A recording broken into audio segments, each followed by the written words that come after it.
Hi friends, good morning எல்லாருக்கும். நான் இப்போ கேரளா வந்திருக்கிறேன் எங்கள் வீட்டுக்கு. அங்கே வந்து அடுப்பை பற்ற வச்சுக்கிட்டு இருக்கிறேன். எங்கள் அம்மாவுக்கு சுடுதண்ணி கேட்டாங்களா, சரி நானே அடுப்பை பற்ற வைக்கலாம் அப்படின்னு சொல்லிட்டு இப்போ பற்ற வச்சுக்கிட்டு இருக்கிறேன் ஃப்ரெண்ட்ஸ். நேற்று ஒரு ஃபங்க்ஷனுக்காக வந்தேன் கேரளாவுக்கு, அதை சொல்ல முடியல. எங்கள் மாமாவோட பேத்திக்கு திரண்டு கல்யாணம், அது வயசுக்கு வந்துட்டாங்க அப்படின்னு சொல்லி கூப்பிட்டுருந்தாங்களா, சரி அதுக்கு வந்திருந்தேன். அங்கே ஷார்ட் போடலாம் பார்த்தேன், ஃபங்க்ஷன் வீட்டிலலாம் ஒரே கூட்டமாக இருந்ததுங்க ஃப்ரெண்ட்ஸ், அதனால போட முடியல. இங்கே கேரளாவில் எங்கள் அம்மா வீட்டில் கிச்சன், இவங்களுக்கு 2 கிச்சன் இருக்குது. அதில் ஃபஸ்ட்டு அடுப்பு வச்சுருக்கிற கிச்சனை காமிச்சேன், அப்புறம் இது 2வது கேஸ் குக்கிங் எல்லாம் பண்ணுறது இங்கே ஃப்ரெண்ட்ஸ். சரிங்களா, ஒரு அளவுக்கு தான் இருக்கும். இவங்க இன்னும் மாடர்ன் கிச்சன் பண்ணலை.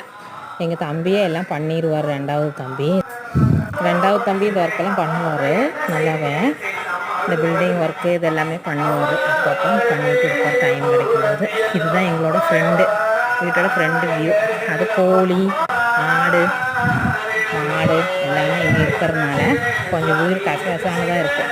எவ்வளோ நீட் பண்ணி வச்சாலுமே அப்படியே ஆயிடும். எவ்வளோ நீட் பண்ணி வச்சாலுமே அப்படித்தான் கொஞ்சம் இருக்குங்க ஃப்ரெண்ட்ஸ். அதனால் அப்பப்போ நீட் பண்ணிக்கிட்டு எடுத்துக்கிட்டு இருப்போம். இதான் மாட்டுக்குட்டி எங்கள் வீட்டில். மாட்டுக்கு பக்கத்து வீட்டில் கொஞ்சம் காடு. இது எங்கள் வீட்டு அம்மா வீட்டு, இது எங்கள் அம்மா வீட்டு சாமி ரூம் ஃப்ரெண்ட்ஸ். எங்கள் தம்பி வைப்பு, இது எங்கள் அப்பா அம்மா. எங்கள் அப்பா இப்போ இறந்து போயிட்டார். 6 மாதம் ஆச்சு. சரிங்களா, இதுதான் ஹாலு.